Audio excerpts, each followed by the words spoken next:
আজকে আমরা উদ্ভিদের যে জননাঙ্গ আছে ফুল, সে ফুল নিয়ে পড়াশোনা করি। তো একটি আদর্শ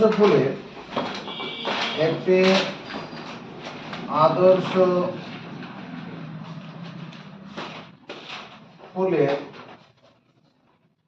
কটি অংশ আছে? তিনটি অংশ।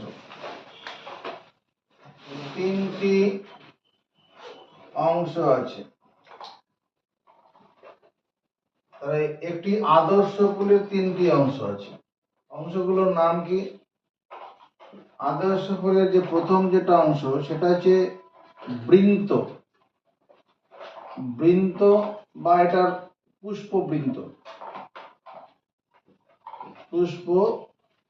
বটা আর কি, যেটা আমরা বলি পুষ্পাক্ষ,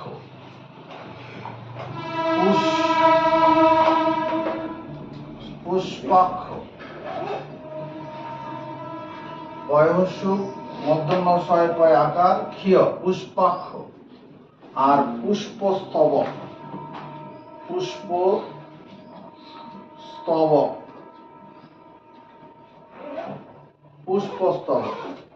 একটা আদর্শ ফুলের তিনটি অংশ: পুষ্পবৃন্ত, পুষ্পাক্ষ আর পুষ্পস্তবক।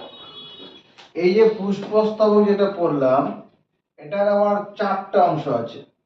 পুষ্পস্তবক চারটি অংশ। এদিকে কে বস? পুষ্পস্তবক চারটি অংশ নিয়ে গঠিত। একটা হচ্ছে বৃতি,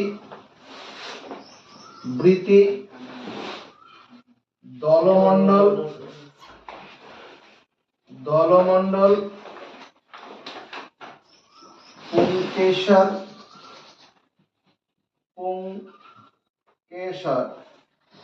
চক্র আর গর্ভকেশর চক্র।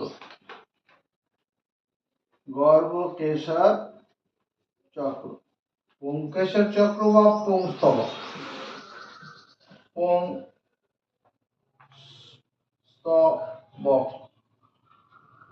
আর স্ত্রীস্তবক। একটু মুখস্থ করে নেব। একটি আদর্শ ফুলের তিনটি অংশ। একটা হচ্ছে বৃন্ত মানে পুষ্পবৃন্ত, মানে একটা ফুল যদি এরকম আমরা চিন্তা করি, এটা হচ্ছে পুষ্পবৃন্ত হবে।